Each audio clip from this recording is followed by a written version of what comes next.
নমস্কাৰ কি খবৰ মই নিৰঞ্জন বৰা মোৰ ইউটিউব চেনেল নিৰঞ্জন বৰালৈ আপোনালোক সকলোকে স্বাগত জনাইছোঁ পুনৰ আইটিবিপি ফালৰ পৰা সাফাই কৰ্মচাৰী বাৰবাৰ আৰু গাৰ্ডেনাৰ পোষ্টৰ অনলাইন এপ্লাই ডেট আহি গ'ল অফিচিয়েল ৱেবছাইটত মই লাইভ দেখাই দিম আপোনালোকে যদি নিজৰ মোবাইল ফোনৰ গুগল বা কম ব্ৰাউজাৰতে চাৰ্চ কৰিলে হ'ল ৰিক্ৰুইটমেণ্ট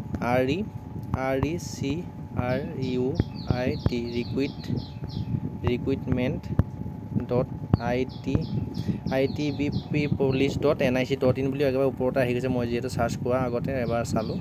এয়া আহি যোৱাৰ পিছতে আপোনালোকৰ অফিচিয়েল ৱেবছাইট যেটো আছে আইটিবিপি হেতু অফিচিয়েল ৱেবছাইটটো খোল খাই যাব অকমান সাৰ্ভাৰটো ইস্যু হৈছে স্লো হৈছে আপোনালোকে ৱেইট কৰিব ভিডিওটো স্কিপ কৰি নিদিব যেহেতু এখনকে নটিফিকেশন আহি আছে আইটিবিপি এনিমেল ট্ৰান্সপৰ্টৰ মই অলৰেডি এটা ভিডিও বনাইছো খুব সোনকালে আহিব আপোনালোকৰ অফিচিয়েল ৱেবছাইটত নটিফিকেশন আৰু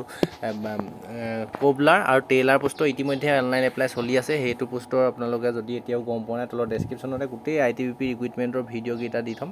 ভিডিও কেইটা ডেসক্ৰিপচনৰ লিংকৰ পৰা আপোনালোকে নিজে গৈ পেলাই প্ৰতিটো ভিডিও চাই ল'ব যদি সেই পোষ্ট কেইটাৰ প্ৰতি যদি আপোনালোক ইন্টাৰেষ্টেড হয় যোগ্য যদি হয় তেন্তে এপ্লাই কৰি ল'ব পাৰিব এতিয়া সাৰ্ভাৰটো অলপ ইস্যু হৈছে মই আপোনালোকক দেখাই আছো লাইভ এয়া দেখিছে অকমান সাৰ্ভাৰটো স্লো হ'ল একেবাৰে দেখিলে আপোনালোকৰ অফিচিয়েল ৱেবছাইট যেটো আইটিবিপি অফিচিয়েল ৱেবছাইট আছে এটো খোল খাই গ'ল তাৰ পিছত একেবাৰে ওপৰতে যদি চাই advertisement for the constable tradesmen সাফাই কৰ্মচাৰী গাৰ্ডেনাৰ আৰু আপোনালোকৰ বাৰবাৰ পোষ্টৰ একেবাৰে অফিচিয়েল ৱেবছাইটৰ একেবাৰে যেটো প্ৰথমতে আহি থকা এডভাৰটাইজমেন্টখন দেখিব হেখনতে আপোনালোকে ক্লিক কৰি দিব এয়া দেখিছে মোৰ পিডিএফ টো নিজৰ মোবাইল ফোনত এয়া ডাউনলোড হৈ গ'ল মই আপোনালোকক ডাইৰেক্ট লাইভ দেখাই আছো চাই থক ভিডিওটো স্কিপ নিদিব স্কিপ কৰিলে আপোনালোকে একো বুজি নাপাব ফুল নটিফিকেশনখন আপোনালোকক বুজাই দিম এই দেখিছে অফিচিয়েল নটিফিকেশনখন ডাউনলোড হৈ গ'ল ইতিমধ্যে মোৰ নিজৰ মোবাইল ফোনত মই ফোনটো ফ্লাইট মোড কৰি লৈছো যেহেতু ভিডিওটো প্ৰস্তুত কৰি থাকোঁ হয়তো ফোন আহি গ'লে অসুবিধা হ'ব পাৰে এখন দেখিছে Indo Tibetan border police force ministry of home affair পোষ্টখিনি চালে recruitment for the post of constable tradesmen barber safai karmachari and gardener 2024 post হয় এখিনি আপোনালোকৰ কি পোষ্ট আহিলে গম পালে বাৰবাৰ সাফাই কৰ্মচাৰী আৰু গাৰ্ডেনাৰৰ পোষ্ট অনলাইন এপ্লাইটো আপোনালোকে ষ্টাৰ্ট হ'ব 28 জুলাই 2024 পৰা আপোনালোকৰ অনলাইন এপ্লাই ষ্টাৰ্ট হ'ব যেহেতু আজি 27 জুলাই অহাকালিলৈৰ পৰা এপ্লাই ষ্টাৰ্ট হ'ব আৰু লাষ্ট ডেটটো হৈ গ'ল 26 তাৰিখ 8 মাহ 2024 অৰ্থাৎ আগষ্ট মাহৰ 26 তাৰিখলৈকে আপোনালোকে এপ্লাই কৰি থাকিব পাৰিব তাৰ পিছত কোড কিমানটা পোষ্ট আছে চাই লওক কনষ্টেবল বাৰবাৰত আছে মেইলৰ কাৰণে আছে ইমান 4টা আৰু আপোনালোকৰ ফিমেলৰ কাৰণে এটা পোষ্টে আছে কোনটো কাষ্টৰ কিমানটা আছে আপোনালোকৰ আনৰিজাৰ্ভড পোষ্ট নাই বাৰবাৰৰ কাৰণে এসসি টো নাই লৰা ছোৱালী সকলো এসটিত কিন্তু পোষ্ট আছে মেইলৰ 4টা ফিমেলৰ এটা পোষ্টে আছে টোটাল হৈ গ'ল 5টা পোষ্ট আছে বাৰবাৰৰ কাৰণে কনষ্টেবল লৰা ছোৱালী সকলো তাৰ পিছত কনষ্টেবল সাফাই কৰ্মচাৰী এতিয়া হৰকে পোষ্ট আছে 101 এটা পোষ্ট আছে তাতে মেইলৰ আনৰিজাৰ্ভড 41টা এসটি 26টা ওবিসি 9টা ইডব্লিউএছত 10টা টোটাল 86টা মেইলৰ কাৰণে আছে আৰু ছোৱালীৰ কাৰণে ফিমেলৰ কাৰণে 7টা আনৰিজাৰ্ভড আছে এসটিত 4টা এসটিত পোষ্ট নাই ওবিসি 2টা আৰু ইডব্লিউএছত 2টা টোটাল 15টা ছোৱালীৰ কাৰণে পোষ্ট আছে তাৰপৰা কনষ্টেবল গাৰ্ডেনাৰ ঠিক নাই 37টা টোটাল পোষ্ট আছে আনৰিজাৰ্ভড 18টা এসটিত 3টা এসটিত 5টা আৰু ওবিসি 3টা ইডব্লিউএছত 3টা টোটাল 32টা মেইলৰ কাৰণে লৰাৰ কাৰণে পোষ্ট আছে আৰু ফিমেলৰ কাৰণে অনলি আনৰিজাৰ্ভড 3টা পোষ্ট আছে আৰু এসটিত এটা পোষ্ট ওবিসিত এটা পোষ্ট টোটাল 5টা পোষ্ট আছে আৰু যদি আপোনালোকৰ এসটিত যেহেতু পোষ্ট নাই যেটো কেটেগৰীত পোষ্ট নাই আপোনালোকৰ যদি এইজটো মিলে তেতিয়া আপোনালোক আনৰিজাৰ্ভৰ কাৰণে এপ্লাই কৰিব পাৰিব কিন্তু আনৰিজাৰ্ভতে আপোনালোক ধৰিব কাষ্টত তেতিয়া নধৰিব পোষ্ট কম আছে বুলি আপোনালোকে এপ্লাই নকৰাকৈ থাকিব যেহেতু আপোনাক এটা চাকৰিয়ে লাগে হয়তো আপোনাৰ যদি যোগ্য হয় কোৱালিফাই হোৱাৰ কাৰণে মাৰ্ক পায় যদি কোৱালিফাই হ'ব পাৰে তেন্তে চাকৰি পাবলৈ সক্ষম হ'ব আপোনালোকৰ ৱেবছাইটটো চাই লওক recruitment.itbpolice.nic.in অফিচিয়েল ৱেবছাইট আপোনাৰ নিজৰ মোবাইল ফোনতে মাৰিলে পাই যাব আৰু ওবিসি যিসকল ক্যান্ডিডেট হয় তেওঁলোক এনসিএল হ'ব লাগিব এনসিএলখন কেতিয়া আগত থাকিব লাগিব যেটো 26 আগষ্ট তাৰিখে লাষ্ট ডেট আপোনালোকৰ যিসকল ওবিসি কাষ্টৰ ল'ৰা ছোৱালী থাকে তেওঁলোকৰ আপোনালোক এনসিএল আপোনালোক উলিয়াব পাৰি অনলাইন কৰিব লাগে এতিয়াও সময় আছে আপোনালোকে লাষ্ট ডেট যেটো 26 আগষ্টৰ আগতে আপোনালোক উলিয়াই ল'ব পাৰিব 26 আগষ্টৰ আগত আপোনালোকৰ এনসিএলখন উলিয়াই লোৱা হ'ব লাগিব আৰু পে স্কেলটো ৰাখিছে প্ৰতিটো পোষ্টৰ কাৰণে 21700 পৰা 69100 টকা এটো বেসিক পে আৰু লগত আদাৰ এলাউন্স যিখিনি থাকে গোটেইখিনি আপোনালোক লাগি ভাল দৰমহা এটা পাবলৈ সক্ষম হ'ব এজ লিমিট আৰু কোৱালিফিকেশনটো আপোনালোক চাই লওক এজ লিমিটটো চাই লওক কনষ্টেবল বাৰবাৰ আৰু সাফাই কৰ্মচাৰীৰ কাৰণে জেনেৰেল ল'ৰা ছোৱালী জেনেৰেল ইডব্লিউএছ ল'ৰা ছোৱালীয়ে 18 বছৰৰ পৰা 25 বছৰলৈকে এপ্লাই কৰিব পাৰিব আৰু কনষ্টেবল গাৰ্ডেনাৰৰ কাৰণে খালি এজটো অকমান কম ৰাখিছে আপোনালোক 18 বছৰৰ পৰা 23 বছৰলৈকে জেনেৰেল ল'ৰা ছোৱালীয়ে এপ্লাই কৰিব পাৰিব আৰু ওবিসি হলে 3 বছৰ এজ ইলেকশ্যন পাব আৰু এসসি এসটি যদি হয় আপোনালোকে 5 বছৰ এজ ইলেকশ্যন পাব এজ ইলেকশ্যনটো এনেকুৱা যদি আপোনালোকে কনষ্টেবল বাৰবাৰ সাফাই কৰ্মচাৰী যদি 25 বছৰলৈকে জেনেৰেলে পাৰে আৰু লগত 5 বছৰ এসসি এসটি হলে 30 বছৰলৈকে ওবিসি হলে 28 বছৰলৈকে পাৰিব আৰু এটো কনষ্টেবল গাৰ্ডেনাৰ যেহেতু 23 বছৰলৈকে ৰাখিছে 23 বছৰৰ পিছত আপোনালোকৰ 5 বছৰ 28 বছৰলৈকে এসসি এসটি ল'ৰা ছোৱালী এপ্লাই কৰিব পাৰিব ওবিসি হলে 26 বছৰলৈকে এপ্লাই কৰিব পাৰিব কনষ্টেবল বাৰবাৰ আৰু সাফাই কৰ্মচাৰীৰ কাৰণে চাই লওক কোৱালিফিকেশ্যনটো মুঠতে মেট্ৰিক পাছ কৰিলেই হ'ল আপোনালোকে লগতে candidate will have to pass A practical department test in the profession মানে আপোনালোকৰ যেতিয়া যিটো ট্ৰেড টেষ্ট পাতিব সেইটোত পাছ কৰিব লাগিব কোনো ধৰণৰ এক্সপিৰিয়েঞ্চ নালাগে আৰু অকল চিম্পল মেট্ৰিক পাছ কৰিলে আপোনালোকে এপ্লাই কৰিব পাৰিব কনিষ্টেবল বাৰবাৰ আৰু চাফাই কৰ্মচাৰীৰ কাৰণে আৰু কনিষ্টেবল গাৰ্ডেনাৰৰ কাৰণে লাগিব কিন্তু মেট্ৰিক পাছ কৰিব লাগিব লগতে 2 year ৱৰ্কিং এক্সপিৰিয়েঞ্চ ৰেছপেক্টিভ ট্ৰেড অৰ ৰিকগনাইজ ইনষ্টিটিউট আপোনালোকে এক্সপিৰিয়েঞ্চ লাগিব বুলি কৈছে গাৰ্ডেনাৰ পোষ্টটোৰ কাৰণে আৰু 1 year certificate training industrial institute আপোনালোকে যদি ITI কৰাও থাকে তেতিয়া আপোনালোকে এপ্লাই কৰিব পাৰিব কনিষ্টেবল গাৰ্ডেনাৰৰ কাৰণে মেট্ৰিক পাছৰ লগতে ITI আৰু 2 বছৰৰ এক্সপিৰিয়েঞ্চ থাকিব লাগিব তেতিয়া এপ্লাই কৰিব পাৰিব আৰু আপোনালোকৰ যিহেতু এইজটো আপোনালোক কেলকুলেট কৰিব 18 বছৰৰ পৰা 25 হওক বা আপোনালোকৰ এইজটো মুঠতে লাষ্ট ডেট যিহেতু 26 আগষ্ট তাৰিখে লাষ্ট ডেট 26 আগষ্টৰ পৰা লৈকে আপোনালোকৰ 18 বছৰ হ'ব লাগিব আৰু SC ST হ'লে যিটো ডেট ধৰিছে সেইমতে আপোনালোক 18 বছৰ আৰু যিমানটো ডেটলৈকে ধৰিছে সেইমতে আপোনালোকৰ বয়সটো লাষ্ট ডেটৰ লগত মিলিব লাগিব তেতিয়া সেইখিনি পোষ্টত এপ্লাই কৰিব পাৰিব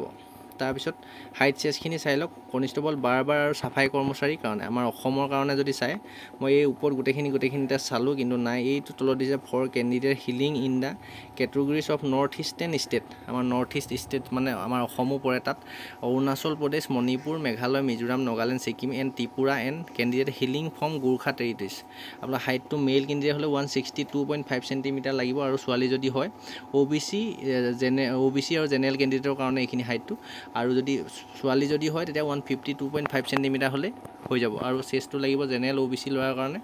77 চেণ্টিমিটাৰ আৰু ফুলাই 82 চেণ্টিমিটাৰ হ'ব লাগিব আৰু আপোনালোকৰ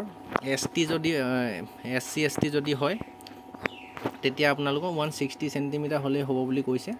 আপোনালোকৰ 160 চেণ্টিমিটাৰ হাইট হ'লে হ'ব ছোৱালী হ'লে 147.5 চেণ্টিমিটাৰ ST যদি অসমৰ ল'ৰা ছোৱালী হয় তেতিয়া আপোনালোকৰ এইখিনি হাইট হ'লে হৈ যাব আৰু চেষ্টটো আপোনালোকৰ 77 চেণ্টিমিটাৰ ST আৰু ফুলাই ল'ৰা আৰু আপোনালোকৰ 82 চেণ্টিমিটাৰ হ'বগৈ লাগিব এইডোখৰতে এটা কনফিউজ আছে যিহেতু এইডোখৰতে থাকে কেণ্ডিডেট কমানিজ গাৰুৱা গোৰ্খা ডোগৰা মাৰাঠা এইডোখৰতে আমাৰ আসামটো থাকিব লাগিছিলে আসামৰ যিহেতু 165টো হ'ব লাগে কিন্তু থাকি গৈছে যদিও নাজানো এডিটিংটো ভুল হ'ল যদিও নাজানো ডিপাৰ্টমেণ্টৰ কিন্তু ইয়াতে 165 চেণ্টিমিটাৰ হ'ব লাগিছিলে কিন্তু মই বৰ্তমান উল্লেখ থকা নাই সেইবাবে 162 চেণ্টিমিটাৰ বুলি কৈছোঁ তাৰপিছত আপোনালোকৰ হাইট চেজখিনি গম পালে বাৰবাৰ আৰু চাফাই কৰ্মচাৰীৰ কাৰণে তাৰপিছত কনিষ্টেবল গাৰ্ডেনাৰ কাৰণে চাই লওক কিন্তু ইয়াত স্পষ্টকৈ উল্লেখ আছে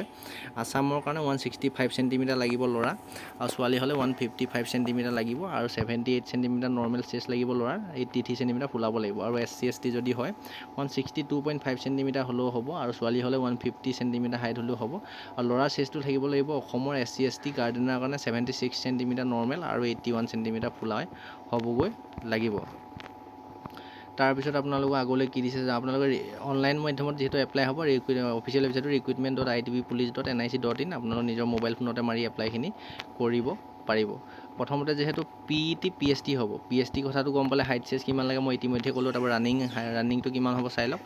1.6 kilometre race to be complete 7 minute 30 second ল'ৰাই 1600 মিটাৰ দৌৰিব লাগিব 7 মিনিট 30 ছেকেণ্ডৰ ভিতৰত আৰু লং জাম্প মাৰিব লাগিব 3.5 ফুট লং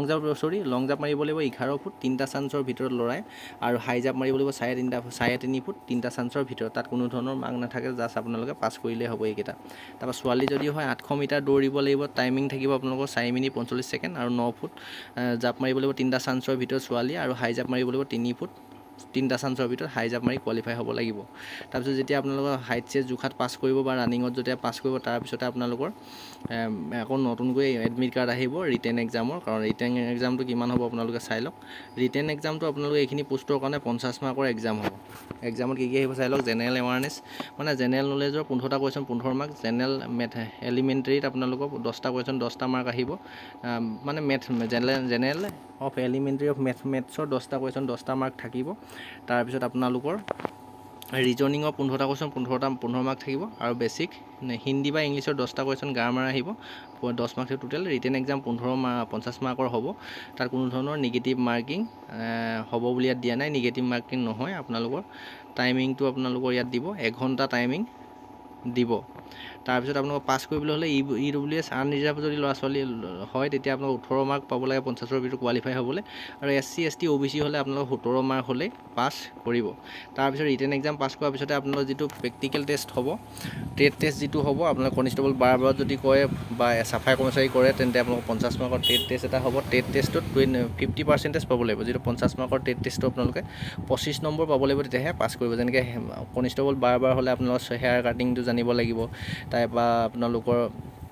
চাফাই কৰ্মচাৰী হ'লে চাফ চিকুণৰ বিষয়ে আপোনালোকে এইখিনি কি লাগে মই বেলেগ এটা ভিডিঅ' লৈ আহিম ফুল ডিটেইলছত আপোনালোকৰ যেতিয়া এপ্লাই কৰি লওক প্ৰথমতে প্ৰতিটো ওপৰত ফুল ধুনীয়াকৈ বুজাই দিম কোনটো কি ট্ৰেড টেষ্ট হ'ব গাৰ্ডেনৰ কি হ'ব মই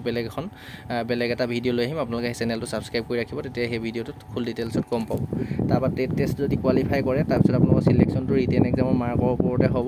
তাৰপিছত আপোনালোকৰ physical written exam trade test pass কৰাৰ পিছতে মেডিকেল টেষ্ট অনুষ্ঠিত হ'ব মেডিকেলত যদি পাছ কৰে তাৰপিছত আপোনালোকৰ যদি ৰিমেডিকেল দিয়ে কিবা পইণ্ট পালে ৰিমেডিকেল দিব ৰিমেডিকেল দিয়াৰ পিছত গোটেইকেইটা ষ্টেপ কমপ্লিট কৰাৰ পিছতে আপোনালোকৰ মেৰিট লিষ্টত যদি নাম আহে